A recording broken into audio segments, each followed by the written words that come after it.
नमस्कार बच्चों, चलिए आज बच्चों आपका अंतिम लेक्चर है ये बेसिक अकाउंटिंग टर्म का। और फिर आपके न्यूमेरिकल शुरू कर दूंगा मैं बच्चों, आपके न्यूमेरिकल शुरू कर दूंगा। चलिए आज हमें चाहे जितना मर्जी टाइम लग जाए और फटाफट कर लेंगे बेसिक कंसेप्ट को। चलिए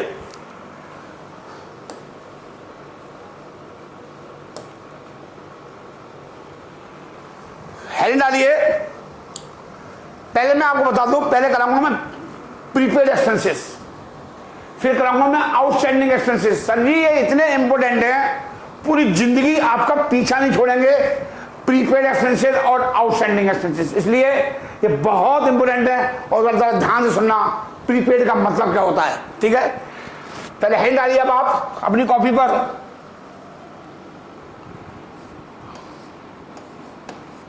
प्रीपेड एक्सपेंसेस, जैसे मैंने आपको बताया था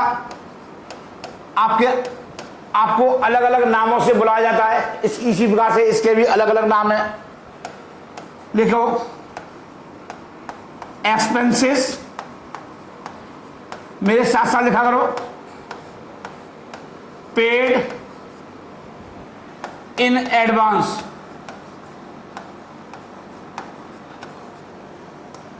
एक्सपेंसेस पेड इन एडवांस और अनएक्सपायर्ड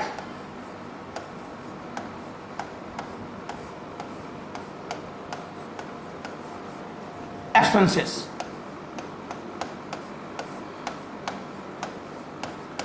आप पहले ये उतार लो, इसे हिंदी में बता दूंगा। हिंदी में बच्चों बोलते हैं इसे पूर्वदत्त एक्सपेंसेस, इसको हिंदी में बोलते हैं बच्चे पूर्वदत्त व्यय। एक्सपेंसेस को बोलते हैं व्यय। उतार लीजिए।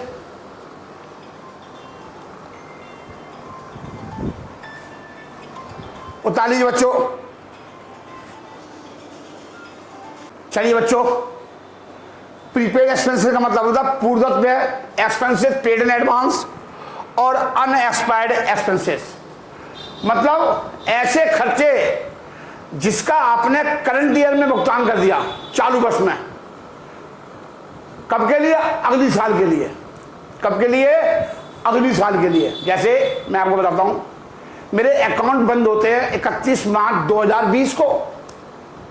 एक एम्प्लॉय आया जो मेरे यहाँ काम करता है कंप्यूटर पर, बोला सर मुझे अप्रैल और मई का एडवांस दे दो।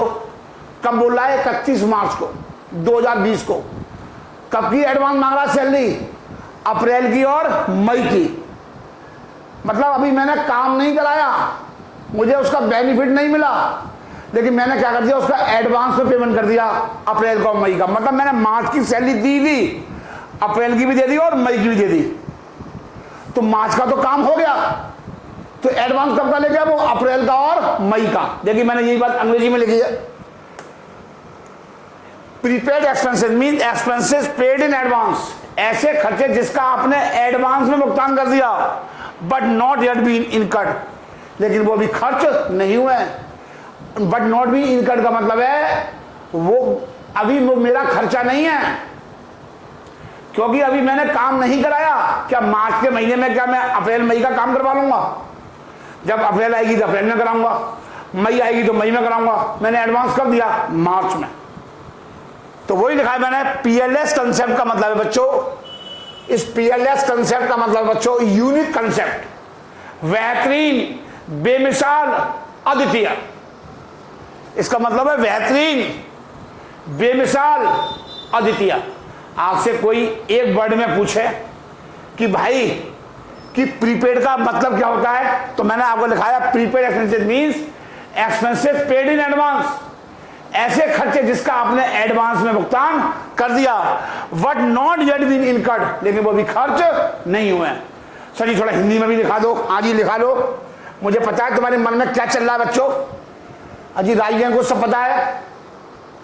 आपने पैसे पहले दे दिए, लिख लो आपने पैसे, पैसे मतलब सैलरी, पैसे पहले दे दिए,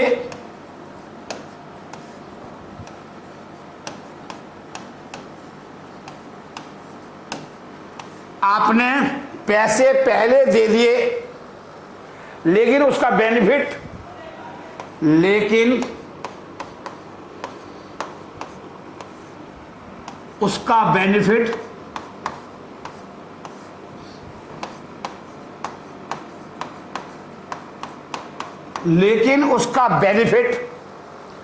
लाभ आपको बाद में मिलेगा। बेनिफिट, उसका बेनिफिट आपको बाद में मिलेगा। मतलब सर जी एक बात बताओ, सैलरी का पेमेंट कब कर दिया? सैलरी का पेमेंट कब कर दिया? मार्च में। बेनिफिट कब मिलेगा? अप्रैल में, मई में। पैसा तो मेरे पास से कैश चला गया ना। मेरे से एक बंदा 10,000 रुपये महीने लेता है, तो मार्च के तो वो ले ही गया, वो तो देने उसने काम में, मैंने उससे काम करा लिया, लेकिन वो अप्रैल और मई का भी ले गया, 30,000 में ले गया।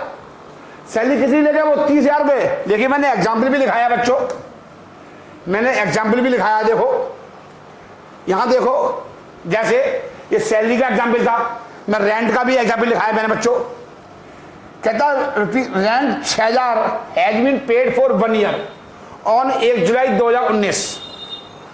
The financial year on 31 March 2020 means premium for 3 month, 1 April to 30 June, 1 April to 30 June amounted to 1500 has been paid in advance, thus amount of premium paid in advance 1500 रुपये in prepaid expenses। आपको समझ में नहीं आया होगा, मैं समझा रहा हूं इस एग्जाम्पल का मतलब, ऐसे समझ में आपके आएगा नहीं सर जी, इतना इजी अकाउंट है नहीं जितना आप समझने की कोशिश कर रहे हो। ये 6,000 रुपये पेमेंट दिया मैंने, कब दिया? जुलाई 1 को, जुलाई 1 2019 को दिया। देखो कह रहा है 1 जुलाई को मैंने 1 साल का पेमेंट कर दिया, 1 साल का पेमेंट है ये, इसका मतलब है 12 महीने का निकालना है। अगर मुझे 12 महीने का निकालना है तो इसका मतलब है 12 पंजे 60, 500 रुपये पर मंथ हो गया। आपके अकाउंट कब स्टार्ट होते हैं? 1 अप्रैल 2019 टू मार्च 31 2020। तो इसका मतलब है ये खर्चे आपके इस साल के खर्चे कितने हुए? 500 रुपये पर मंथ। 1 जुलाई 2019 को पेमेंट कर दिया, तो इस साल भाई, इस साल तो उसने किराया, मैंने दुकान कितने महीने यूज करी? 9 महीने, तो 9 महीने के तो खर्चा बुक करूंगा। मैंने एक कॉन्सेप्ट समझ लो, याद कर लो, अकाउंट्स में जिंदगी भर याद रखना कि जिस साल के खर्चे होते हैं उसी साल में बुक किए जाएंगे, जिस साल के खर्चे होते हैं उसी साल में बुक किए जाएंगे। तो इस साल के खर्चे तो 9 महीने हुए ना। अरे भाई वो दुकान कब ली किराए पे? 1 जुलाई को, तो 1 जुलाई से टू मार्च 31 तक 2020 तक कितने महीने हुए सर जी? 9 महीने हुए। तो 9 महीने की सैलरी कितनी हो गई? किराया कितना हो गया? 500 रुपए के हिसाब से 4500 रुपए। इस साल के खर्चे कितने हुए? 4500 रुपए। और आपने पेमेंट कितना कर दिया? हाँ 6,000 रुपए, और बनते कितने इस साल के? 4500 रुपए। इसका मतलब है आपने 1500 रुपए का पेमेंट एडवांस में कर दिया। मतलब 19-20 में आपका करंट ईयर क्या है? This is the current year, this is the current year. 19-20 में आपने पेमेंट कब का कर दिया? 20-21 का, 2020 और 21 तक का पेमेंट कर दिया आपने, 3 महीने का। मतलब अप्रैल मई जून अगले साल का पेमेंट कर दिया, 3 महीने। तो हमारे खर्चे इस साल के कितने हैं? 9 महीने के। कब से? दुकान कब नहीं किराए थे? 1 जुलाई से। 1 अप्रैल को दुकान किराए पर नहीं लिया। कब से नहीं किराए थे? 1 जुलाई से। तो जुलाई, अगस्त, सितंबर, अक्टूबर, नवंबर, दिसंबर, जनवरी, फरवरी, मार्च, 9 महीने। तो 9 महीने खर्चे बुक करोगे इस साल खर्चे कितने हुए 9 महीने के 4500 रुपये, और आपने पेमेंट कितने किए 6000 रुपये। कब तक के किए 30 जून तक के, 30 जून 2020 तक के। तो अप्रैल मई और जून, तो कितने महीने का एडवांस हो गया, अप्रैल मई और जून, 500 रुपये पर मंथ। कितने हो गए 3 महीने के 1500 रुपये। इसे बोलूंगा मैं एडवांस सैलरी, एडवांस रेंट। इसे मैं क्या बोलूंगा एडवांस रेंट। कब बोलूंगा 31 मार्च को कि मैंने 3 महीने का किराया एडवांस में दे दिया अगले साल का, मतलब 19-20 में, 2019-20 में कब का किराया दे दिया 20-21 का, 2020-21 का, अगले साल का, नेक्स्ट ईयर का। तो मैंने क्या बोला ऐसे खर्चे जिसका हमने एडवांस में भुगतान कर दिया, जो इस साल से संबंधित नहीं है, जो करंट ईयर से संबंधित नहीं है, बल्कि वो अगली ईयर से संबंधित है। तो ये अगली ईयर मतलब नेक्स्ट ईयर। अगला ईयर क्या होगा मेरा, ये मेरा क्या है 19-20 क्या है मेरा करंट ईयर है, और नेक्स्ट ईयर क्या कहलाएगा मेरा, ये मेरा नेक्स्ट ईयर कहलाएगा 20-21। तो करंट ईयर में कब का भुगतान कर दिया नेक्स्ट ईयर का, करंट ईयर में कब का भुगतान कर दिया नेक्स्ट ईयर का। तो प्रीपेड रेंट कितना हो गया, एडवांस रेंट या प्रीपेड रेंट। अब बहुत ध्यान से अब आएगा समझ में तुम्हारे, अब आएगी समझ में थोड़ी। अब हम देखिए क्या थोड़ी क्या कहती है, rent 6000 has been paid for 1 year. आपने किराया कब का पे कर दिया, आपने किराया कब का पे कर दिया 1 साल का। बेटा ये 1 साल का किराया है, ये 1 साल का किराया है। ये कब का किराया है बच्चों 1 साल का 6000 रुपये। तो 12 महीने कितना हो गया 500 रुपये पर मंथ हो गया। ये 12 महीने का है। कब दिया 1 जुलाई 2019 को दिया। The financial year and on 31 मार्च। आपके अकाउंट कब क्लोज होते हैं 31 मार्च को बंद होते हैं। मीन्स प्रीमियम फॉर 3 मंथ, 3 महीने का क्या दे दिया आपने प्रीमियम दे दिया, एडवांस में दे दिया। क्या दे दिया एडवांस में। तो 1 अप्रैल से लेकर के 30 जून तक, अप्रैल मई और जून 500 रुपये पर मंथ, कितने हो गए 1500 रुपये। 2020 amounting to 1500 has been paid in advance. क्या कहलाएगा ये एडवांस कहलाएगा। 1500 has been paid in advance 500 per month. 10 amount of premium paid in advance 500 रुपये, ये प्रीपेड एक्सपेंसेस। और ये क्या कहलाएंगे बच्चों, ये प्रीपेड एक्सपेंसेस कहलाएंगे। 10 the amount of premium paid in advance 1500 रुपये, ये प्रीपेड एक्सपेंसेस जो मैंने आपको समझाया बच्चों, ये यही तो समझाया मैंने। देखो 1 जुलाई को पेमेंट किया 2019 को 6000 रुपये का 1 साल का, 12 महीने कितना हो गया 500 रुपये हो गया। तो इस साल के कितने खर्चे हुए करंट ईयर के, दुकान कब ली 1 जुलाई से 31 मार्च तक कितने महीने हुए 9, 545 रुपये खर्चा हो गया इस साल का। ये तो करंट ईयर एक्सपेंसेस हो गए। ये क्या कहलाएंगे ये 4500 रुपये, ये करंट ईयर एक्सपेंसेस कहलाएंगे बच्चों। ये मेरे करंट ईयर के खर्चे कहलाएंगे। और ये खर्चे जो है 3 महीने का जो आपने पेमेंट कब तक का कर दिया, आपने पेमेंट कर दिया 30 जून तक का, 30 जून 2020 का पेमेंट कर दिया। कब कर दिया 19-20 में, 19-20 में कब का पेमेंट कर दिया 20-21 का, 2020-21 आपने 2020 तक का पेमेंट कर दिया। आपने कब तक का पेमेंट कर दिया 1 अप्रैल मई और जून 20, 3 महीने का एडवांस दे दिया। तो कितना हो गया 500 रुपये 3 महीने का 1500 रुपये एडवांस रेंट या प्रीपेड रेंट। ठीक है बच्चों। अब और हिंदी में दिखा दूं, मैंने हिंदी में भी दिखा दी। देखो हिंदी में दिखाया, आपने पहले पैसे दे दिए लेकिन उसका बेनिफिट आपको बाद में मिलेगा। इसका बेनिफिट कब मिलेगा अप्रैल में, मई में और जून में। पेमेंट कब कर दिया मार्च में। कब का कर दिया अगले साल का। तो वही दिखाया है, आपने पैसे पहले दे दिए, मतलब मैंने पैसे क्या दे दिए पहले पैसे दे दिए, लेकिन उसका बेनिफिट कब मिलेगा आपको बाद में मिलेगा। देखो बच्चों, जैसे फॉर एग्जाम्पल मैं आपको और बताता हूं, क्योंकि ये तो 11वीं वाले बच्चों के लिए बिल्कुल नया नहीं है। क्या होता है, आप अपने मोबाइल का प्रीपेड रिचार्ज करवाते हो। आप एग्जाम्पल लिखो, इजी लिखो, आप अपने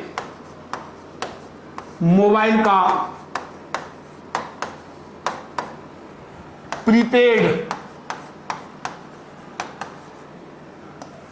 रिचार्ज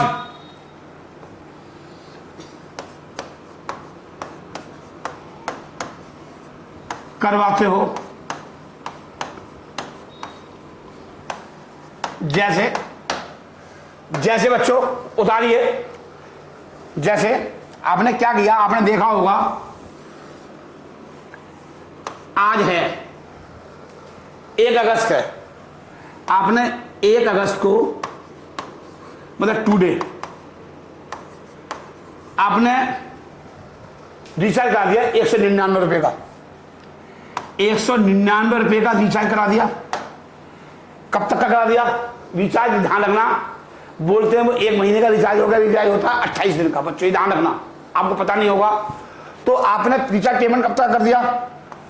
28 दिन का कर दिया। यहां तक का 1 अगस्त 2 3 4 5 6 7 8 9 10 11 12 13 14 15 16 17 18 23 24 25 26 27 और 28। आपने 28 दिन का पेमेंट कर दिया। लेकिन आप बेनिफिट आपने पेमेंट कब किया? आज। पेमेंट कब किया? आज किया, टुडे किया, 1 अगस्त को किया 2020 को। और आप यूज कब तक करोगे? 28 अगस्त तक। आप यूज कब तक करोगे? 28 अगस्त तक। तो मैंने आपको यही लिखाया है, आप अपने मोबाइल का प्रीपेड रिचार्ज करवाते हो या नहीं करवाते हो? आपने अपने मोबाइल का पेमेंट रिचार्ज आज करवाया है, बट उसका बेनिफिट आपको अगले महीने तक मिलता रहेगा। इसका बेनिफिट आपको कब तक मिलता रहेगा? अगले महीने तक।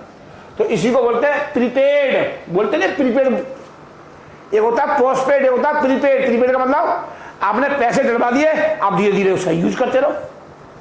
तो बेनिफिट कब मिलेगा? अगले महीने। आज डलवाया, अब बेनिफिट मिलना शुरू हो जाएगा। कब तक मिलेगा? 28 अगस्त तक। समझ में आ रही है? मतलब आपने अपने मोबाइल का पेमेंट रिचार्ज आज करवाया है, बट उसका बेनिफिट आपको अगले महीने तक मिलता रहेगा। जो पैसे आप पहले पेमेंट कर देते हैं और जिसका बेनिफिट आपको बाद में मिलता है, उसे कहते हैं प्रीपेड एक्सपेंसेस। उसे क्या कहते हैं बच्चों? Prepaid expenses. मतलब जो पैसे आप पहले पेमेंट कर देते हो और उसका बेनिफिट आपको कब मिलेगा? अगले साल, अगले महीने। उसको बच्चों क्या बोलते हैं? हम प्रीपेड एक्सपेंसेस बोलते हैं। चलिए अब देखो, मैंने डेफिनेशन भी लिखाई है प्रीपेड की। Expenses which are paid in advance in the normal course of business operation if the benefit of such expenses is not received within the accounting period. जिसका बेनिफिट आपको अकाउंटिंग पीरियड में नहीं मिलेगा। Amount which is paid but paid benefit of that is not received up to the end of the account period is called prepaid expenses. It is assumed that benefit of that amount will be received in the next year account period। मतलब जिसका benefit कब मिलेगा आपको? अगले year मिलेगा। कब मिलेगा आपको? अगले ईयर। ये सब बातें मैंने आपको अंग्रेजी में भी लिख दी हैं, जो बातें मैंने आपको समझाई हैं बच्चों। चलिए अब मैं आपको आगे चलता हूं। एक बात और लिख लो, एक बात और लिख लो बच्चों, एक बात और लिख लो। Prepaid expenses is a current, देखो प्रीपेड expenses, prepaid expenses is a current asset। prepaid expenses is a चालू संपत्ति है, ये करंट असेस्ट। जैसे आपसे कभी एग्जाम में पूछ लेता है कि करंट असेट्स के कोई 2 एग्जाम्पल दीजिए, आपसे पूछ लेता है कि भाई करंट असेट्स के कोई 2 एग्जाम्पल दीजिए, तो आप क्या करें? एग्जाम्पल दे सकते हो, प्रीपेड एक्सपेंसेस भी दे सकते हो, स्टॉक दे सकते हो, डेटर्स दे सकते हो। ये सब क्या है आपके? सर ये करंट असेट्स है। एग्जाम में पूछता है 1 नंबर में कि करंट असेट्स के कोई 2 एग्जाम्पल दीजिए। ठीक है बच्चों, ये उतार लो बच्चों, ये बहुत इंपॉर्टेंट है। आप पीएलएस कंसेप्ट को भी याद कर लोगे तब भी आपका काम चल जाएगा। आप पीएलएस कंसेप्ट को भी याद कर लोगे तो आपका काम हो जाएगा बच्चों। चलिए बच्चों, हो गया। अब हेडिंग डालिए, यहां पर लिख लो बेनिफिट। आप बेनिफिट कहां तक उठाओगे बच्चों? आप बेनिफिट उठाओगे 28 अगस्त तक। अब बेनिफिट कब तक उठाओगे? 28 अगस्त तक। समझ में आ रहा है मेरे बच्चों? चलिए अब हेडिंग डालिए। अगला लिखिए अदत्त व्यय, हिंदी में बोलते हैं अदत्त व्यय। पूरा ढंग से बेटा कब समझ में आएगा? जब आपको मैं न्यूमेरिकल्स कराऊंगा। इसे सिर्फ थ्योरी है, और थ्योरी किसी के भी समझ में नहीं आती है, ये आपको पता ही है। जब तक न्यूमेरिकल सामने नहीं होगा, जब आपके सामने न्यूमेरिकल होंगे जब इस बात समझ में आएगी, इससे पहले आपको समझ में नहीं आएगी। तो इसलिए फिर भी मैं आपको करा रहा हूं, देख लो आप, मेरी हिम्मत तो देखिए आप। आउटस्टैंडिंग, बस आप पढ़ लो, पढ़ने में कोई दिक्कत नहीं है। आउटस्टैंडिंग एक्सपेंसेस, इसे बोलते हैं बच्चों आउटस्टैंडिंग एक्सपेंसेस। इसका एक नाम और भी है, expenses due but not paid. But not paid का मतलब है काम करा लिया, काम करा लिया लेकिन भुगतान नहीं किया। काम तो करा लिया लेकिन भुगतान नहीं किया। जैसे मेरे यहां कोई एम्प्लॉय काम करता है, पूरे मार्च उसने काम किया, मैंने बेनिफिट तो उठा लिया उसका, लेकिन उसका मैंने पेमेंट नहीं किया, क्योंकि मैं पेमेंट कब करूंगा? 10 अप्रैल को। तो मैंने उससे काम तो करा लिया लेकिन पेमेंट नहीं किया। तो लिखिए सर जी, एग्जाम्पल दिखा दो सर जी। हाँ जी, एग्जाम्पल लिख लो। जैसे मेरी एक एम्प्लॉय है, ये एम्प्लॉय है बच्चों, ये मेरे यहाँ काम करता है, ठीक है बच्चों, ये एम्प्लॉय है, और मैंने इससे काम करवाया पूरे महीने काम करवाया, मैंने उसको पेमेंट नहीं किया। तो इसका मतलब है काम करा लिया लेकिन भुगतान नहीं किया। तो इसको क्या हुआ? इसे क्या बोलूंगा अंग्रेजी में? Outstanding salary. या सर और सुनो, एग्जाम्पल दे दो। जैसे मैंने दुकान ली, 31 मार्च तक मैंने दुकान यूज करी, पूरी महीने यूज करी, 1 मार्च से लेकर 31 मार्च तक, लेकिन मेरे पास किराया नहीं था। तो मैंने वो मकान मालिक से बोला कि भाई मैं बाद में दे दूंगा, अभी है नहीं, बाद में दे दूंगा। तो ये क्या हो गई? लायबिलिटी हो गई। मुझे पेमेंट करना है, 31 मार्च को मैंने पेमेंट नहीं किया, मैं कब करूंगा? 10 अप्रैल को पेमेंट कर रहा हूं। कोई भी कारण हो सकता है, पैसा नहीं है मेरे पास, नहीं है, तो ये मेरी क्या हो गई? लायबिलिटी हो गई। तो 31 मार्च को मैं इसे कहां दिखाऊंगा? लायबिलिटी के रूप में दिखाऊंगा। तो outstanding expenses is a current liability. लिख लो, नोट लिख लो, outstanding expenses is a current liability. उतार लीजिए, outstanding expense is a current liability. लिख लो सर, और लिखा देता हूं सर, आपको दिक्कत आ रही होगी, मुझे पता है, नया सब्जेक्ट है, थोड़ी समझ में नहीं आती बच्चों के। जब न्यूमेरिकल कराऊंगा बच्चों जब ही समझ में आएगा, अभी थ्योरी पढ़ा रहा हूं। लिखो out standing expenses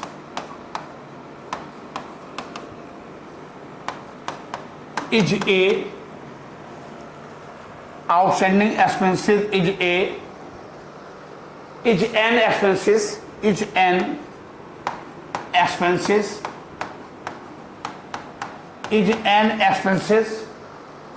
that has actually occurred, that has actually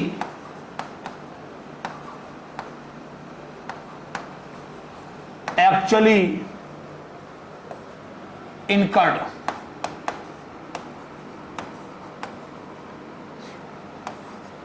मतलब खर्च हो गए बट नॉट पेड, लेकिन उसका भुगतान नहीं किया। एक्चुअल बट नॉट पेड मतलब हमने एम्प्लॉय की बेनिफिट तो ले लिया, हमने एम्प्लॉय का क्या ले लिया? बेनिफिट तो ले लिया, लेकिन हमने उसका पेमेंट नहीं किया। ये कौन है? ये ये मेरा कौन है? एम्प्लॉई है। ये मेरा कौन है बच्चों? एम्प्लॉई है। मैंने इससे काम तो करा लिया, पूरे महीने काम करा लिया, पूरे महीने काम कराया इसे, पूरा मार्च, बट पेमेंट नहीं किया। तो वही मैंने लिखा है कि outstanding expenses is an expenses that has been actually incurred. काम तो करा दिया, खर्चा तो हो गया, कंपनी का, फर्म का खर्चा तो हो गया, बट नॉट पेड, लेकिन उसका भुगतान नहीं किया। इसी को बोलते हैं आउटस्टैंडिंग एक्सपेंस। लिख लो सर, और लिख लो सर, थोड़ा हिंदी में भी लिखा दो। हाँ बच्चों, मुझे पता है आपकी भावना कहाँ भटक रही है, क्योंकि नया सब्जेक्ट है, पहली बार पढ़ रहे हो। देखो, आपने इस एम्प्लॉय की, आपने या हमने, जब हम अकाउंट बनाए तो हमने या आपने इस एम्प्लॉय,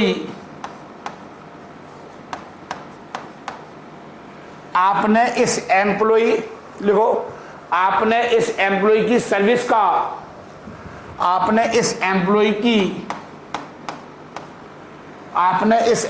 की सर्विस का बेनिफिट, आपने इस एम्प्लॉय की सर्विस का बेनिफिट तो पहले पूरा उठा लिया, तो पहले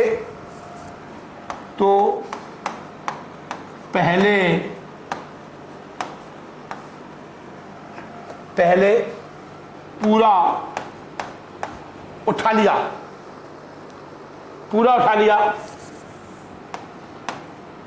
लिया, आपने इस एम्प्लॉय की सर्विस का बेनिफिट तो पहले पूरा उठा लिया, पर अभी तक आपने उसको भुगतान नहीं किया। अभी तक आपने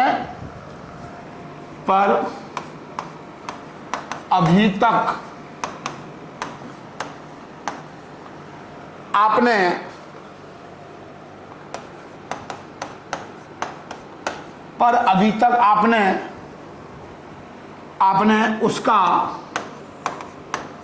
पेमेंट या भुगतान मतलब पेमेंट, भुगतान ब्रैकेट में लिख देता हूं, पेमेंट, अभी तक आपने उसका पेमेंट भुगतान नहीं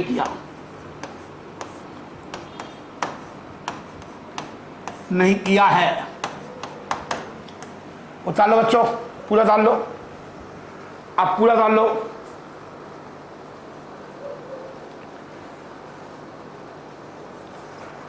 ठीक है बच्चों, कोई दिक्कत नहीं सर, कोई दिक्कत नहीं आएगी।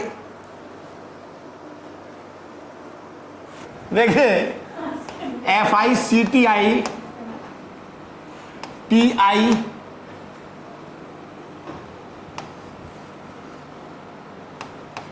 फिक्टिटियस असेस्ट एग्जाम में, थ्योरी में हालांकि आता नहीं है, बट मैंने आपको लिखा दिया है इसे फिक्टिटियस असेस्ट। यहां पर सी साइलेंट है, क्या बोलते हैं? Fictitious asset. बच्चों, इसको डेफर्ड रेवेन्यू एक्सपेंडिचर नहीं बोलते हैं, deferred, DEFERRED, deferred revenue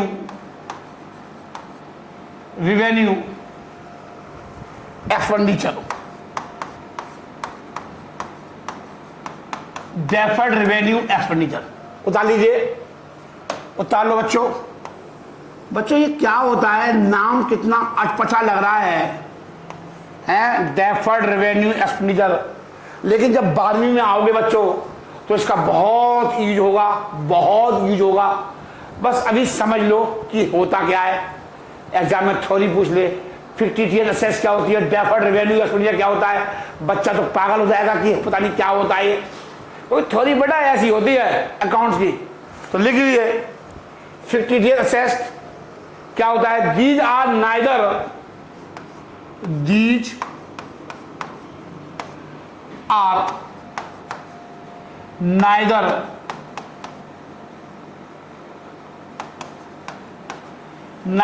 tangible assets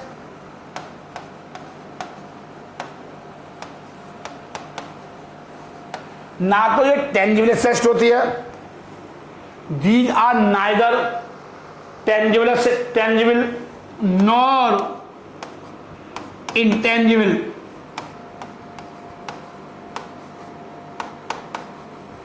nor intangible assets, these are neither tangible और नॉर इंटेंजिबल असेट्स। ठीक है,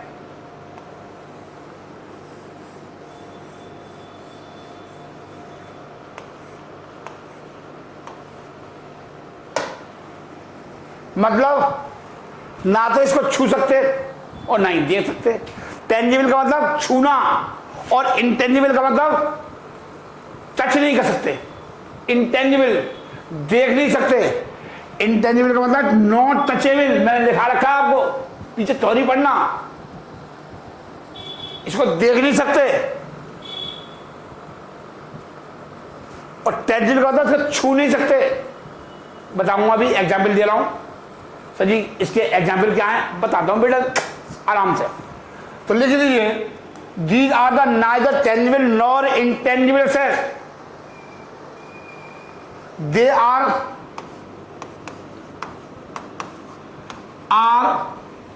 losses, they are losses not yet written off, not yet written off. अभी बेटा ये word है, ये रिटर्न ऑफ, इसका मतलब आपको 6 महीने बाद समझ में आएगा, लेकिन वर्ड आ गया तो अब क्या करें। यही तो थ्योरी का वो है। जब मैं न्यूमेरिकल कराऊंगा बिल्कुल स्टार्टिंग से कराऊंगा, बिल्कुल लाइन टू लाइन, एक एक भी बात जो मैंने आपको थ्योरी में समझाई है बेटा 100 बार समझ में आए समझाऊंगा जब न्यूमेरिकल कराऊंगा। अभी तो बेटा थ्योरी करा रहा हूं मैं, मुझे कंफ्यूज हो गया बच्चे, तो मैं क्या बताऊं रिटर्न ऑफ का मतलब क्या होता है। इसको हिंदी में बोलते हैं अपलिखित करना, राइट अप करना, खत्म करना। इसको बोलते हैं बेटा खत्म करना,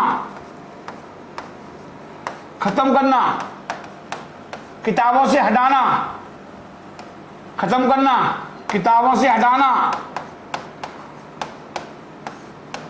से हटाना। इसका एक नाम और है वाइप ऑफ, WIPOFF।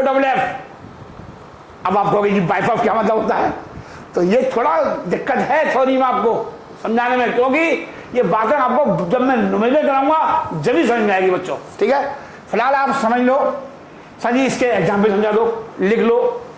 एग्जाम्पल पूछ ले क्या जी, डेफर्ड रेवेन्यू एक्सपेंडिचर के या fictitious के कोई 2 एग्जाम्पल बताओ। मैं 2 क्या, मेरे पास 36 एग्जाम्पल है, लिख लीजिए आप। एग्जाम्पल लिख लो, ईजी लिखो, डेफर्ड रेवेन्यू एक्सपेंडिचर एक एग्जाम्पल हो गया, और एडवर्टाइजमेंट सस्पेंस,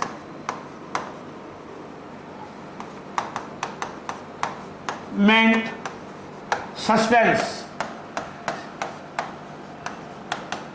सर जी ये क्या होता है बताऊंगा अभी। सर जी पहले बता दो, हाँ जी सुन लो पहले क्या है इसका मतलब समझ लो। जैसे क्या होता है बच्चों, ये मेरा बिजनेस है, ये मेरा बिजनेस है, ये मेरी दुकान है, ये मेरा बिजनेस है बच्चों। ठीक है, आपको पता है कि मुझे विज्ञापन कराना पड़ेगा अपनी दुकान का, अपने बिजनेस का प्रमोशन करवाना पड़ेगा, विज्ञापन कराना पड़ेगा। मैंने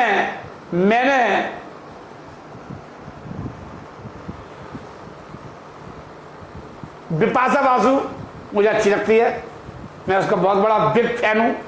तो बिपाशा बासु को मैंने विज्ञापन में उसे इनवाइट किया और मैंने उससे बोला कि मेरे बिजनेस का आप विज्ञापन कर दो, ऐड कर दो कोचिंग सेंटर का।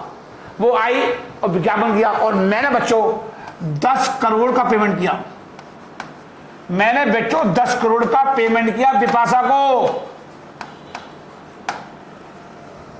बात समझ में आ रही है? तो बच्चों ध्यान से देखो, मैंने बिपाशा को कितने पेमेंट किया? 10 करोड़ का। कब किया? 2018-19 में। ये मेरा करंट ईयर है। मैंने विज्ञापन कराया बिपाशा बासु से,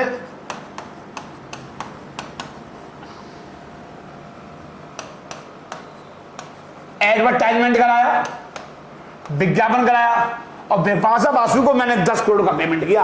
अब एक बात बताओ बच्चों, क्या मैं 10 करोड़ सारे खर्चे एक साथ डाल दूं P&L अकाउंट में? अब P&L अकाउंट क्या होगा ये सही आपको पता लगेगा नवंबर में जाकर। ये पूरा चैप्टर है फाइनल अकाउंट का, जब समझ में आएगा। तो वही बात आज चीज आ जाती है तो बेटा बोलनी पड़ती है। तो क्या ये सारे खर्चे, मैं इसको सारे 10 करोड़ को एक साल का खर्चा मान लूं?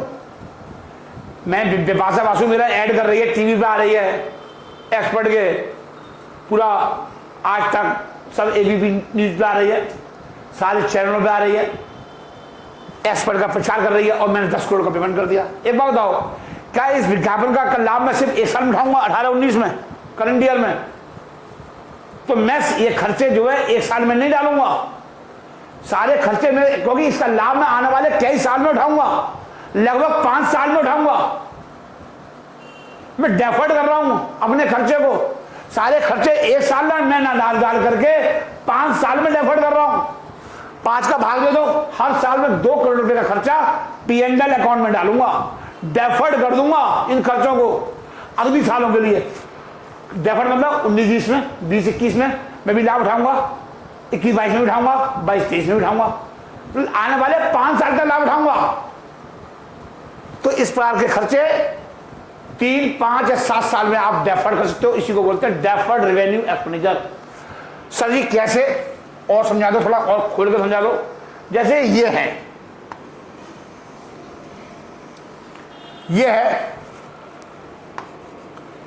है बच्चों 18-19,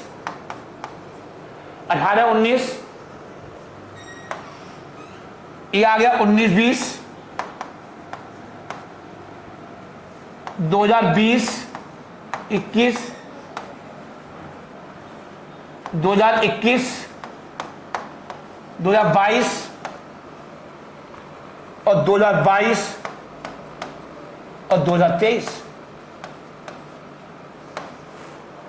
1, 2, 3, 4, 5 का भाग दे दो आप 10 करोड़ में। मतलब कहने का मतलब बच्चों, हर साल में 2 करोड़ रुपए ट्रांसफर कर रहा हूं। 18-19 में ट्रांसफर कर दिए 2 करोड़ रुपए। तो ये करोड़ मैंने 2 करोड़ रुपए मैंने कहां ट्रांसफर कर दिए? ये राइट ऑफ कर दिया करंट ईयर में। ये मैंने करंट ईयर में कर दिया राइट ऑफ, करंट ईयर, चालू वर्ष। इसे क्या बोलते हैं? चालू वर्ष। अमाउंट रिटर्न ऑफ, ये मैंने राइट ऑफ कर दिया। कब कर दिया राइट ऑफ?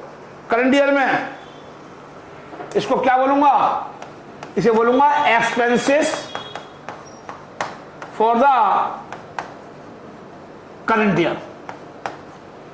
और ये 8 लाख रुपए ये मैंने डेफर्ड कर दिए। 8 करोड़ को मैंने क्या कर दिया? डेफर्ड कर दिया अगले सालों के लिए। मतलब इसका लाभ मुझे कब मिलेगा? ये कब डालूंगा? 18-19 के P&L अकाउंट में डालूंगा, ये मेरा कर दिया है। फिर अगली साल फिर 2 करोड़ डालूंगा, फिर 2 करोड़, फिर 2 करोड़, फिर 2 करोड़ और फिर 2 करोड़। टोटल 8 करोड़ हो गया, नहीं हो गया? 2, 4, 6, 8। तो इस 8 करोड़ को बच्चों मैंने क्या कर दिया? सर जी डेफर्ड कर दिया। तो सर जी ये क्या कहलाएगा? सर जी ये 8 करोड़ रुपए सर जी ये fictitious assets कहलाएगा।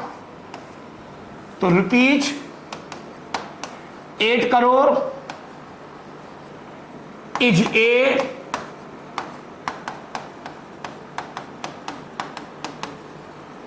fictitious assets। उतार लो बच्चों, उतारो मेरे लालो, लो उतार लो, आराम से उतार लो।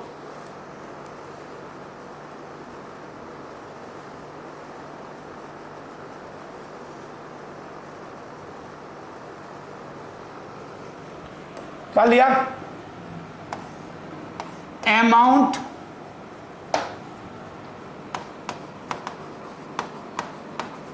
नॉट यट, यट का मतलब अभी तक, amount not yet return off, amount not yet return of. कितने रुपए? 8 लाख रुपए। 8 लाख रुपए अभी तक हमें राइट ऑफ नहीं हुए। Amount not yet to be written off, amount not yet to be written off. ये 8 लाख रुपए अभी तक रिटर्न ऑफ नहीं हुए। सर जी थोड़ा और क्लियर कर दो। हाँ जी क्लियर कर लो। Rupees 8 crore is called, rupees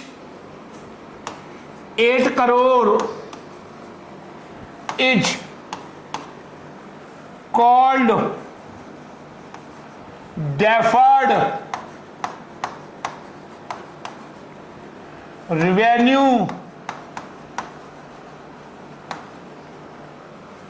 expenditure, deferred revenue expenditure.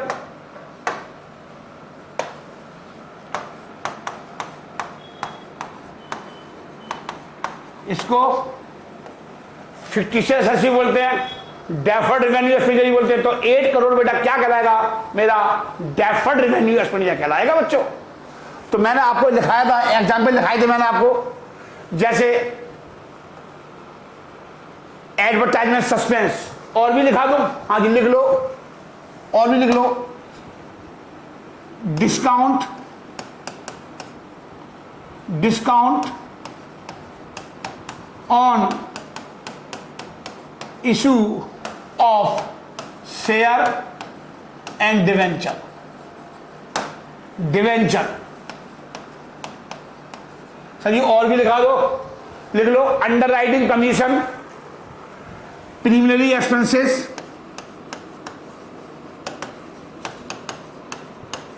Preliminary expenses, underwriting commission, ऊपर लिख दूं underwriting commission, underwriting commission. Sir ji और लिखा दूं? हाँ जी लिखा दो। देखो लॉसेस, P&L अकाउंट का debit balance, debit balance of P&L account. अब कहां लिखूं? कहां लिखूं? यहां लिख दूं debit balance of profit and loss account, profit and loss account. सब लिखा दिए मैंने, पेपर में आ जाए जो मर्जी लिख आना, सबका मतलब एक ही है। ठीक है, मतलब ऐसे खर्चे जिसका हमें धीरे धीरे क्या करते हैं, राइट ऑफ करते हैं, और वो राइट ऑफ होकर कहां डालते हैं? P&L अकाउंट में। अब आप ये दिमाग में लगाना P&L अकाउंट क्या होता है, वो मैं आपको लगभग 5 महीने पढ़ने के बाद अकाउंट जब समझ में आएगा कि P&L अकाउंट क्या होता है। हाँ जी बच्चों चलिए, हाँ जी बच्चों आगे देखिए। बच्चों ये होता है डिस्काउंट। सर ये बहुत इंपॉर्टेंट है, एग्जाम में थ्योरी आ जाती है, डिफरेंस बिटवीन ट्रेड डिस्काउंट और कैश डिस्काउंट। मैंने आपको थ्योरी लिख दी है, कंप्यूटराइज कर दी है, पीपीटी डाल दी है, बट मैं अपने शब्दों में लेमन लैंग्वेज में समझा देता हूं ताकि बच्चे के पूरी जिंदगी माइंड में भरा रहे। एक लेमन लैंग्वेज मतलब अपनी भाषा में, अपनी जो भाषा होती है वो समझा देता हूं मैं आपको। समझ में आ रही? बाकी मैंने सारी पीपीटी दे दी आपको। 3 नंबर में क्वेश्चन आता है डिफरेंस बिटवीन ट्रेड डिस्काउंट और कैश डिस्काउंट। मोस्ट इंपोर्टेंट है, मोस्ट इंपोर्टेंट लिख लो। तो डिस्काउंट को मोस्ट इंपोर्टेंट लिख लो, वेरी इंपोर्टेंट लिख लो, very very important. When price is reduced, जब प्राइस क्या कर दिए जाते हैं, कम कर दिए जाते हैं। किसके लिए? कस्टमर के लिए, फॉर द कस्टमर। किसके द्वारा? By the seller. जब विक्रेता क्रेता को सस्ते रेट पर माल बेच देता है, मैं सेलर हूं, आप बायर हो, आप मेरी दुकान पर चीज आ रहे हो, तो आप मेरे से क्या कर रहे हो? सर जी डिस्काउंट। जिंदगी में मेरी एक बात याद रखना, कभी भी आप बिजनेस करो तो लेडीज को अगर वो डिस्काउंट मांग रही है तो उसे जरूर दे दो, चाहे आप नहीं देते हो आपकी दुकान की परंपरा लिखी हुई है फिक्स रेट। अगर लेडीज ने बोल दिया ना आपसे कि भाई साहब कुछ तो कम कर लो, तो प्लीज मेरी बात एक बात याद रखना कि उसे कुछ भी कम कर दो, 50 रुपए, 1000 रुपए सामान है, 10 रुपए कम कर दो, 20 रुपए कम कर दो, लेकिन उसे डिस्काउंट दे दो। उसके साथ में कोई बच्चा आया है, उसे डिस्काउंट दे दो, वो खुश हो जाएगी सर जी इतनी बात करते ही। अगर उसने आपने उसका बात नहीं रखी, वो आपकी दुकान पर पूरी जिंदगी, ये याद रखना, वो कभी भी नहीं आएगी। क्योंकि लेडीज का एक सम्मान होता है डिस्काउंट। आदमी को, अगर आदमी आता है उससे 20 रुपए और एक्स्ट्रा ले लो, 1000 रुपए की चीज है, 1020 मांग लो, आदमी से डिस्काउंट ना दे करके लेडीज को दे दो, बट लेडीज को दे दो ना, वरना वो आपकी दुकान पर कभी नहीं आएगी। समझ में आ रही बच्चों, ध्यान रखना मेरी बात। हाँ, तो कह रहा है मैं price reduced for the customer. Customer को क्या कर दिया थे, प्राइस कम कर दिया थे बाय द सेलर। कहता है रिड्यूस्ड अमाउंट, ये रिड्यूस्ड अमाउंट है, reduced amount by the seller, reduced amount. मैंने 2 बार लिख दिया बच्चों, मैंने 2 बार लिख दिया इस चीज को।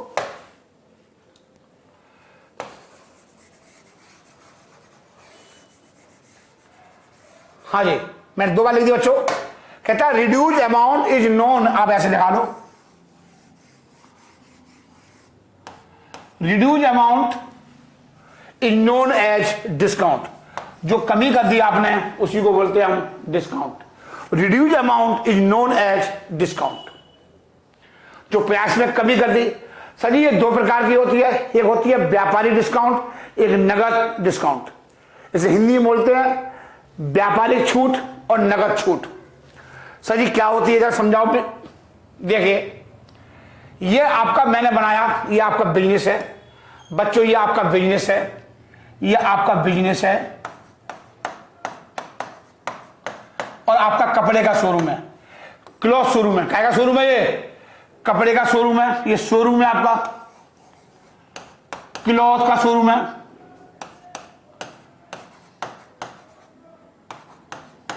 उतार लो बच्चों, आप भी शोरूम बना लो। और ये हमारे कस्टमर आया भाई साहब के पास, ये दुकान में मैडम बैठी हुई है काउंटर पर, ये ग्राहक बैठे हुए हैं, ठीक है बच्चों। सपोज किया एक पैंट शर्ट की मैंने रेट रख रखा है 2000 रुपए का। 1 पैंट शर्ट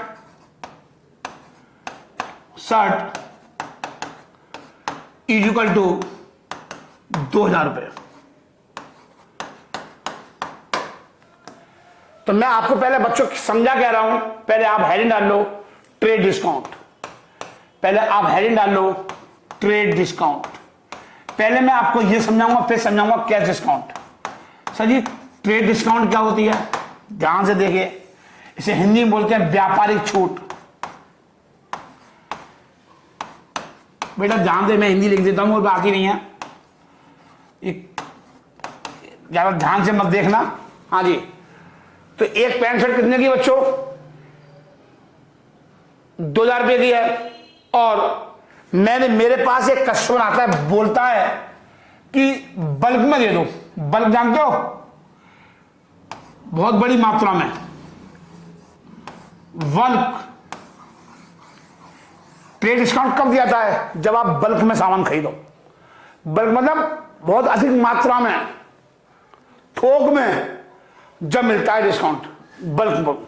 जब आप कैसी चीज खरीद रहे हो, बल्क में खरीद रहे हो।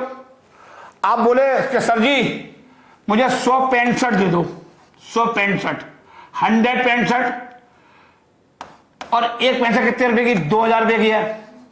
तो इसका मतलब है आप मेरे से कितने रुपए का सामान ले रहे हो? 2 लाख रुपए का।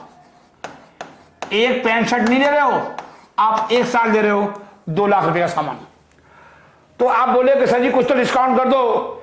मैंने कहा हाँ भाई साहब, आप एक साथ सामान खरीद रहे हो तो मैं आपको 10% ट्रेड डिस्काउंट दूंगा। ये मेरी दुकान की परंपरा है कि अगर कोई भी कस्टमर मेरी दुकान से थोक में सामान खरीदता है, बल्क में डिस्काउंट खरीदता है, तो 2 लाख रुपए का 10% कितना हो गया? 2 लाख रुपए का 10% बच्चों कितना हो गया? 20,000 रुपए हो गया। तो इसका मतलब है मुझे अब पैसा कितना मिलेगा, 1,80,000 रुपये। आप उतारो पहले बच्चों, पहले आप उतारिए एक एक बात को। अब ये जो ट्रेड डिस्काउंट है, जब मैं आपको न्यूमेरिकल कराऊंगा, अगला चैप्टर कराऊंगा मैं आपको जनरल एंट्री का, अगला लेक्चर होगा जनरल एंट्री का। अब आपको मजा आना शुरू हो जाएगा। मुझे भी मजा नहीं आ रहा था क्योंकि थ्योरी पढ़ाई जा रही है। थ्योरी में कभी मजा आता है बच्चों? नहीं। न्यूमेरिकल कराऊंगा, अब आपको आनंद आएगा असली राजीव जैन का। तो बेटा ये सब चीजें काम आएंगी आपके न्यूमेरिकल्स में। ट्रेड डिस्काउंट को हम किताबों में रिकॉर्ड नहीं करते, ट्रेड डिस्काउंट को किताबों में रिकॉर्ड नहीं करते, ये ध्यान रखना। Not recorded in the books, in the books. Trade discount को कभी भी किताब में रिकॉर्ड नहीं करते, ये नोट कर लो। आगे और नोट करिए।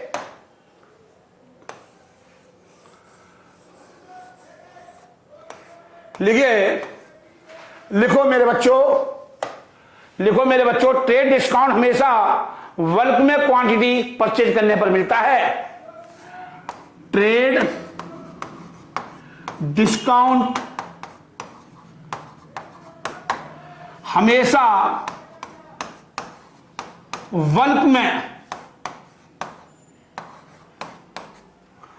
बल्क में क्वांटिटी परचेज करने पर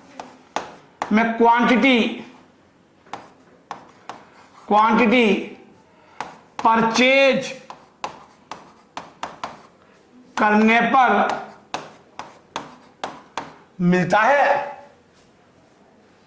ट्रेड डिस्काउंट हमेशा बल्क में क्वांटिटी परचेज करने पर मिलता है।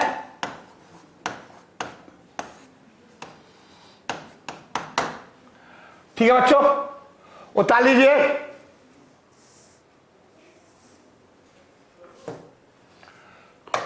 उतार लीजिए बच्चों।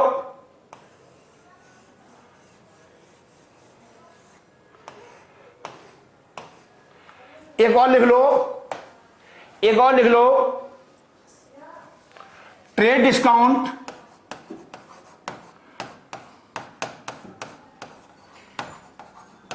Is never recorded in the books of account, in the books of account। Books of account मतलब ये भी जब बताऊंगा, जब न्यूमेरिकल बारे में बताऊंगा। अब अगला चैप्टर शुरू होगा जनरल एंट्री का। थ्योरी आपको मैं आराम से कराता रहूंगा, बाद में ऐसे डाल दिया करूंगा, लेकिन मैं न्यूमेरिकल शुरू कर दूंगा बच्चों, ठीक है। तो trade discount is never recorded in the books of account, किताबों में रिकॉर्ड नहीं किया जाता। बुक्स ऑफ अकाउंट मतलब एक किताबें बनेंगी आपकी, जो मैं सिखाऊंगा कैसे किताब बनती है, अकाउंट कैसे लिखे जाते हैं। अकाउंट ऐसे नहीं लिखे जाते कि 2 शर्ट बेची, ऐसे नहीं लिखे जाते, वो बताऊंगा कैसे लिखे जाएंगे, ठीक है। वही तो चीज है, वही तो समझानी है। तो चलिए चलिए चलिए चलिए बच्चों, एक होता है बच्चों कैश डिस्काउंट, इसको बच्चों हिंदी में बोलते हैं नगद छूट। इसे हिंदी में क्या बोलते हैं बच्चों? नगद छूट। ये आप हैं, आपकी दुकान है, ये यू है, ये आप हैं, और आपने इसको माल बेचा, आपने इसको माल बेचा, इसको मतलब ये डेटस है, आपने इसको माल बेचा, आप माल बेच रहे हो इसको, आपने इसे 50,000 रुपये का माल बेचा था। कितने का माल बेचा था? 50,000 रुपये का। अब ये कह रहा है कि मैं 50,000 रुपये आपको 4 महीने बाद दूंगा। ये व्यक्ति कह रहा है कि गुरुजी मैं आपको 50,000 रुपये 4 महीने बाद दूंगा, आफ्टर 4 मंथ,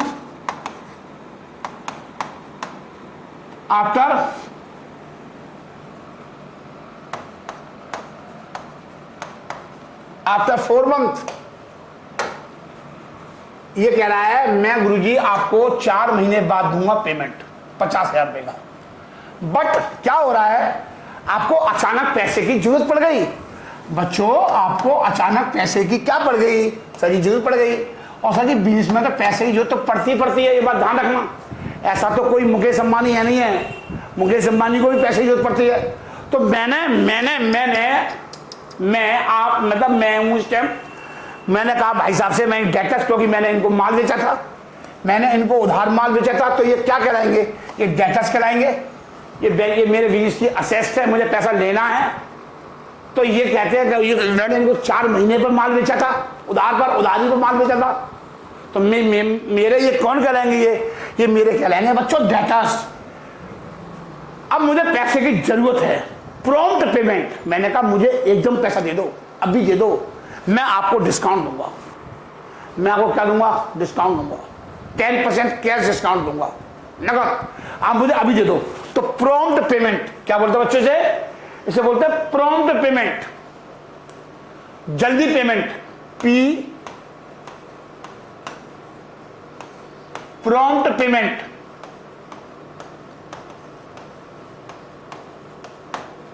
प्रॉम्प्ट पेमेंट या अर्ली पेमेंट। प्रॉम्प्ट पेमेंट या अर्ली पेमेंट कि मुझे आप अभी पेमेंट दे दो, मेरे को आप अभी पेमेंट दे दो और मैं आपको डिस्काउंट दूंगा।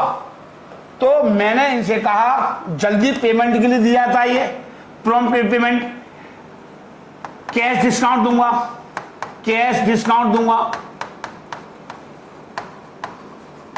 10%। तो 50,000 रुपये मुझे अगर आप अभी दे दोगे 50,000 रुपये, तो मैं आपको क्या दूंगा, कैश डिस्काउंट दूंगा। तो 50,000 का टेंशन कितना आ गया, 5,000 रुपये। तो इसे क्या बोलते हैं, कैश डिस्काउंट बोलते हैं। तो मुझे आप 45,000 रुपये अभी दे दो आप, तो इसे क्या बोलूंगा, कैश डिस्काउंट। मतलब जल्दी पेमेंट लेने के लिए मिलता है। यहां पर यू का मतलब क्या बोलता है, ऑनर, मालिक। यहां पर यू का मतलब कौन है, यहां पर ऑनर या मालिक।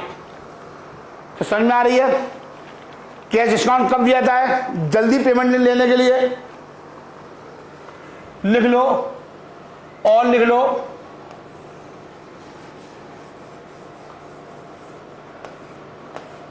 लिखो कैश डिस्काउंट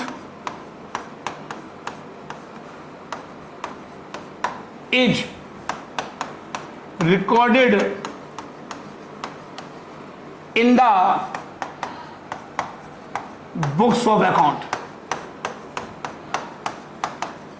मतलब किताबों में रिकॉर्ड होगा, मतलब इसकी किताबों में एंट्री होगी, कैश डिस्काउंट की किताबों में एंट्री होगी। Cash discount is always recorded in the books of account. Cash discount is always recorded in the books of account. और लिख लीजिए बच्चों, और लिख लो, कैश डिस्काउंट होता है जो हम अपने डेटर्स को जल्दी पेमेंट करने के लिए देते हैं, इसे बोलते हैं कैश डिस्काउंट। मतलब कैश डिस्काउंट होता है जो हम अपने डेटर्स से जल्दी पेमेंट करने के लिए हम डिस्काउंट देते हैं डेटर्स को, कि पैसा हमें जल्दी मिल जाएगा। इसी को बोलते हैं बच्चों कैश डिस्काउंट। देखिए मैंने कैश डिस्काउंट को यहां भी लिखा है, आप देखेंगे, ये सब आप पढ़ लेना बच्चों। देखो ये डिस्काउंट की सारी बातें लिख रखी मैंने, पूरी कहानी आपको समझा रखी है बहुत डीपली, और मैंने आपको लेमन लैंग्वेज में भी लिखा रखा है कि बेटा ये होता है। और रटो मत, समझो। मैं भी तो एक चीज को सच्ची बताइए समझता हूं। तो when price is reduced for the customer by the seller is known as a discount. It is of two types. 2 प्रकार का होता है, ये कैश डिस्काउंट और ट्रेड डिस्काउंट। जो मैंने लिखाया है वो एग्जाम्पल भी मैंने दे रखे हैं, यहाँ पर देखो आप सब लिखा रखा है। अब आप पढ़ना, टाइम खराब मत करना, मेरा टाइम खराब हो जाएगा, मैंने हटा दिया। अब आप वीडियो को रोक लिया करो। आगे मैंने लिखा है, do you know trade discount is not recorded in the books of account. The main purpose of offering trade discount is to increase the sale. ये क्यों दिया जाता है, सेल को बढ़ाने के लिए दिया जाता है। ट्रेड डिस्काउंट क्यों दिया जाता है, ऑफर किया जाता है ताकि हमारी सेल बढ़ जाए। Cash discount is recorded in the books of account कह रहा the main purpose of offering cash discount is to encourage the customer for prompt payment, ताकि हमें कस्टमर से जल्दी पेमेंट मिल जाए। ठीक है बच्चों, ये सब लिखा दिया मैंने आपको। ट्रेड डिस्काउंट बल्क में क्वांटिटी खरीदने पर मिलता है। ट्रेड डिस्काउंट बच्चों बल्क में, बल्क मतलब बहुत अधिक मात्रा में, बल्क में क्वांटिटी खरीदने पर मिलता है, जबकि कैश डिस्काउंट जल्दी पेमेंट करने पर मिलता है। लिखा दोगे? हाँ सर ये लिखा दो। हाँ सर, अरे हमें पता है बच्चों, आपके बारे में सब पता है गुरुजी को।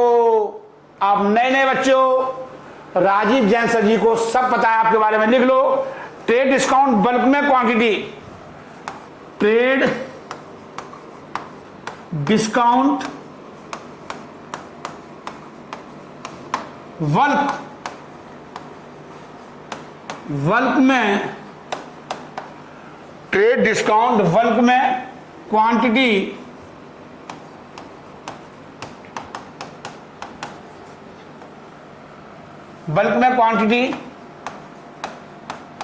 खरीदने पर,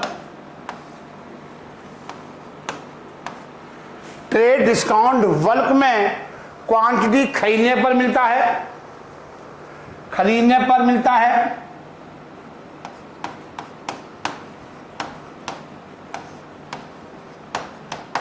समझ में आ रही बच्चों? जबकि कैश डिस्काउंट जल्दी पेमेंट करने पर मिलता है, जबकि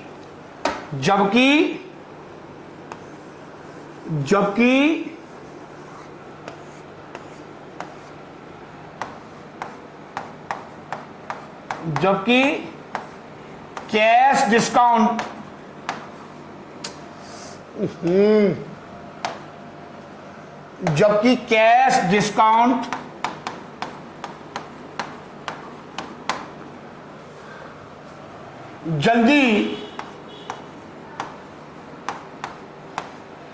जबकि कैश डिस्काउंट जल्दी पेमेंट करने पर मिलता है, पेमेंट करने पर। मैंने वीडियो डाल दी है बच्चों, आप रोज देखो। अब मैं YouTube पर वीडियो नहीं डाल रहा, ये सिर्फ ऐप पर डाल दिए हैं। फ्री वीडियो मैंने सिर्फ 3 या 4 डाल दी, अब इससे ज़्यादा मैं नहीं डालूंगा। ऐप पर सिर्फ वो जो बच्चे पेमेंट करेंगे फीस का, उन्हीं को बच्चों को मिलेगा, क्योंकि अब न्यूमेरिकल शुरू होंगे। मैं अपने न्यूमेरिकल नहीं डाल सकता ऐप पर, सॉरी यूट्यूब पर। सही सारे कंसेप्ट चोरी हो जाते हैं मेरे, क्योंकि न्यूमेरिकल और थ्योरी क्या चोरी कर लेगा। हाँ, न्यूमेरिकल नहीं डाल सकता मैं, एक सिंगल वर्ड भी नहीं डाल सकता मैं न्यूमेरिकल थ्योरी का, क्योंकि मैंने बहुत मेहनत कर रखी। जब मैं पढ़ाऊंगा, जब आप देखोगे, आप ये उतार लो बच्चों, आप ये उतार लो, एक एक बात उतार लो।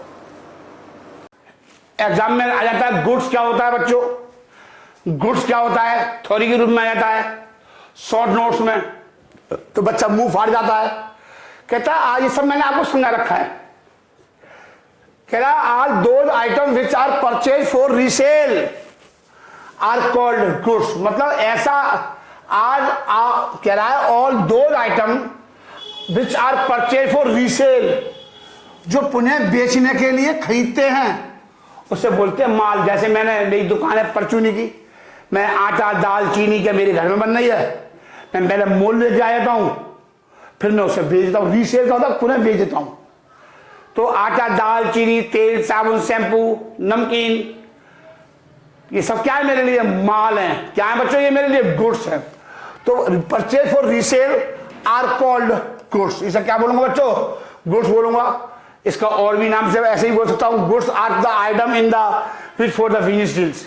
For example furniture item for the furniture dealer will be called goods. जैसे मेरी दुकान फर्नीचर की है, मेरी दुकान में फर्नीचर की है, भारत फर्नीचर हाउस या एक्सपर्ट फर्नीचर हाउस बोर्ड लगा रखा है। अब दुकान में क्या बेचूंगा, कुर्सी है, मेज है, सोफा सेट है, डाइनिंग सेट है, अलमारियां हैं, मेज है, ये सब क्या है मेरे लिए, ये क्या है मेरे लिए गुड्स है। मैं उसे क्या बोलूंगा, गुड्स, क्योंकि मेरा फर्नीचर का शोरूम है।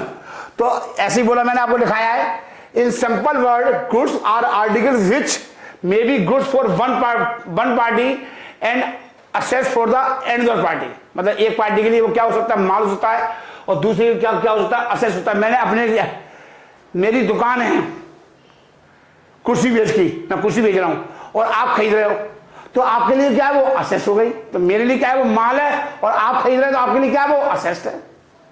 हाँ सर, घर के लिए अलमारी खरीदी, तो आपके लिए क्या है वो असेस्ट है, संपत्ति है, आपके पास उसका बिल है, मेरे लिए क्या है वो माल है। ठीक है, ये सब मैंने लिखा रखा है। ठीक है, आप पढ़ लोगे बच्चों, ये सब पढ़ लेना। कॉस्ट ऑफ गुड्स ये सब मैं आपको बाद में कराऊंगा, अभी इनकी जरूरत नहीं है, बस अब पढ़ लेना। ये फॉर्मूला है, ये सब मैं बाद में कराऊंगा बच्चों। ठीक है, लेकिन बहुत कुछ भी नहीं कराया अभी मैंने बेटो, न्यूमेरिकल कराऊंगा जब सब समझ में आएगा। थोड़ी जितनी मर्जी पढ़ा दो, बस थोड़ी पढ़ लो, बस और कुछ नहीं है। ठीक है, चलिए एक बार आप ये भी देख लो, कॉस्ट ऑफ गुड्स सेल्स क्या होता है। Cost of revenue from operation. Cost of sales mean the cost goods which are already sold, जिसको हम बेच चुके हैं। इसका फॉर्मूला क्या है, opening stock plus net purchase plus direct expenses minus closing stock. अब मैं इसे डीपली क्यों नहीं समझा रहा, क्योंकि आगे समझाऊंगा न्यूमेरिकल्स में, अभी इसका कोई यूज ही नहीं है, बस एग्जाम में थोड़ी आया थोड़ी याद कर लो बस। ये फॉर्मूला है आपका। इसका एक फॉर्मूला और भी है, कॉस्ट ऑफ गुड्स सोल्ड का मतलब net sales minus gross profit. ठीक है बच्चों, ये सब मैंने लिख दिया है, इसको आप पढ़ लेना। ये इसका यूज आने वाले भविष्य में बहुत बार आएगा, इसलिए मैंने आपको ज्यादा डीप में नहीं समझा रहा, डेप्थ में समझाऊंगा जब आपको न्यूमेरिकल कराऊंगा। ठीक है, चलिए थैंक यू, गुड नाइट, अपना ध्यान रखिए, घर पर रहिए, सुरक्षित रहिए, और मेरे चैनल को लाइक सब्सक्राइब और कमेंट जरूर कर दीजिए। अगर मेरा चैनल बहुत अच्छा लगे, अगर मेरा चैनल आपको बहुत अच्छा लगे, मजा आ रहा हो आपको, तो अपने दोस्तों को, रिश्तेदारों को फोन करके सब्सक्राइब कराइए। बस यही मेरी गुरु भक्ति है। ठीक है बच्चों, गुड नाइट।